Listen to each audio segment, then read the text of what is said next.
Hello guys, how are you getting on? My name is Aaron Kelly and you're very welcome back to another episode of the Premier League Verdict. And if there's one thing match week 4 of the Premier League season for 2021-22 proved to us is that if it continues in this vein and the top teams keep playing and getting results that they're getting, we could be in for one of the greatest title races of all time, and I'm not the only one saying that. So once again, ladies and gentlemen, for match week 4 we have our graphic up in front of us with our green box for our performance of the week, our yellow box for our wow factor or shocking moment of the week, and our red box for the stinker of the week as per usual. Put your guesses in the comments down below. Who do you think is going to get the stinker for this week? Or you could just skip to the end of the video where, you know, that would be cheating though. And I don't like cheaters around here. So if you're a cheater, just leave, please. Now, for the performance of the week, there's a lot of teams and players I could have given this box to. I was considering Mo Salah for scoring his 100th Premier League goal, becoming the 5th fastest player to reach that target. I could have given it to Everton for their incredible comeback over Burnley last night. I was very close to giving it to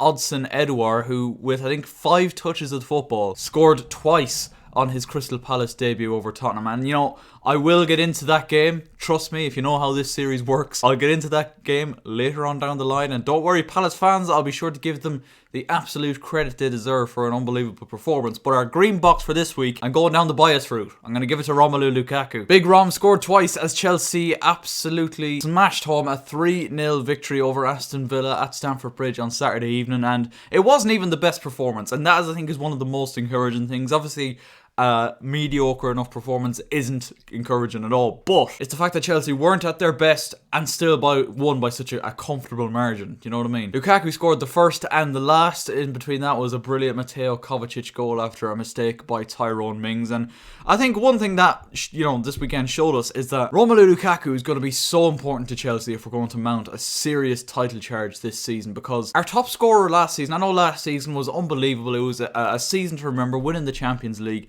ultimately caught lacking in the league. But the biggest thing that Chelsea were lacking last season was a real goal scorer. We thought we'd brought that in with Timo Werner.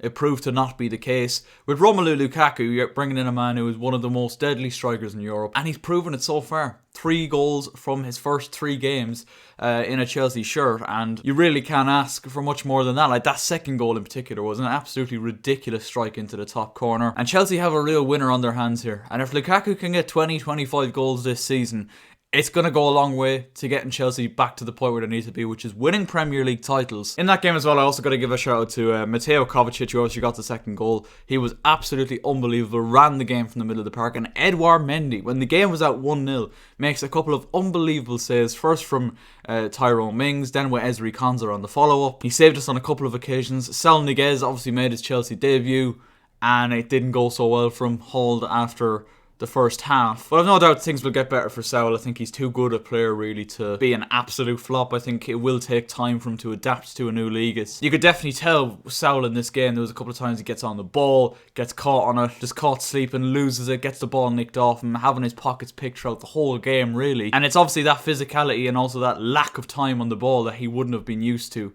in La Liga, certainly La Liga over the last couple of seasons. But a great win for Chelsea. Big Rom, unbelievable, gets our green box for match week 4. Moving on then to our yellow box and our wow factor of the week. You know it's coming. I could have given this man the green box as well for the week. I'm going to give it to Cristiano Ronaldo for the yellow box this week. Obviously, Manchester United played Newcastle in one of the 3 o'clock kickoffs on Saturday, and a game, incredibly, that English television just wasn't showing the game. I was very lucky that I had Premier Sport, so I was able to watch the game. And the day was all built around Cristiano Ronaldo. His homecoming, probably the greatest player to ever play for Manchester. I mean, definitely the greatest player to ever play for Manchester United. Let's not be beating around the bush here. He left Man United and he became one of the greatest footballers of all time, and he made his homecoming against Newcastle, and I would have said there was a lot of pressure on him to deliver straight away. And in the first couple of minutes he kind of looked a bit off the pace. Mason Greenwood's shot parried by Woodman quite poorly by the goalkeeper, I have to say, and Ronaldo is there to tap in Manchester United's opening goal right on the brink of half-time. It looked like this game might be going against the script when Javi Manquillo equalised just after half-time, but Ronaldo got his second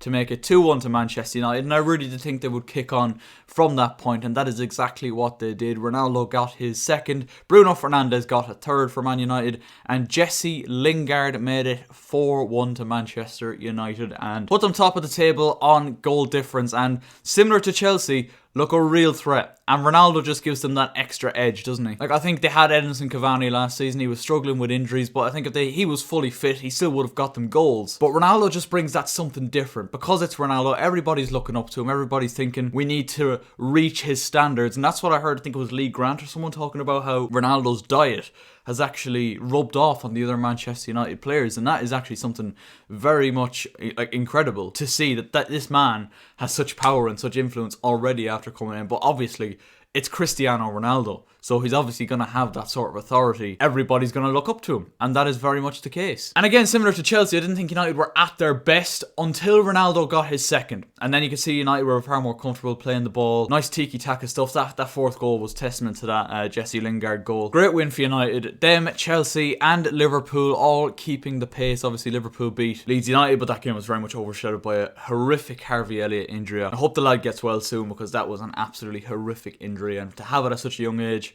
it can't be good for the lads, so my prayers away him. Let's move on to our stinker of the week then, to wrap up match week 4, and I've mentioned it already in this video, and don't get me wrong, I will give Crystal Palace the praise they deserve, but our stinker for match week 4 is not going to Arsenal, everyone. It's going to Tottenham. Well done, Tottenham. Brilliant. Woo!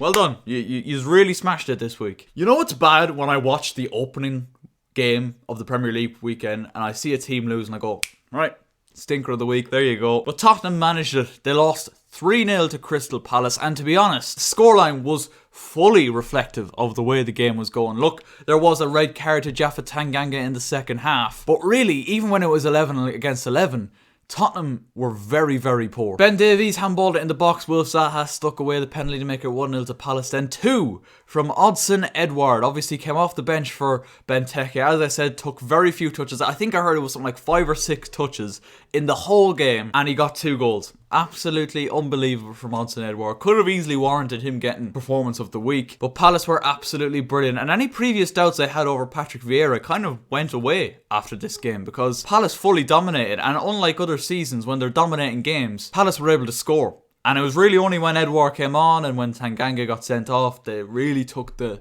edge in the game. But they were still battering Tottenham when it was still 11 against 11, as I said. Like, Tottenham in the midfield, there was just nothing there. Harry Winks, Oliver Skipp, Pierre-Emile Højbjerg. That there was nothing there for them to create, for the front players. They really miss Heung-min Son, like 100%. Lucas Moura tried. Harry Kane was non-existent. You gotta just feel sorry for Harry Kane at this point after not getting his summer move that he was looking for to Manchester City. But Palace were absolutely wonderful. Spurs absolutely bins, and the so-called title race or title fight that Spurs were putting up, I think it might be in the bin at this point. Not gonna lie. That's where I'm gonna wrap it up for this week, lads. Let me know what you would have put in each box this week. I think I'm fairly bang on this week, but you might disagree with me, and if you do, leave it in the comment section down below. Also, subscribe to the channel if you're new. We are trying to hit 500 subscribers before the end of the year. It's gonna be a bit of a push, I can't lie, but I feel like we can do it. So make sure you hit the subscribe button, leave a like if you did enjoy, and I will catch you next time. Good luck. I've been trying to find a way to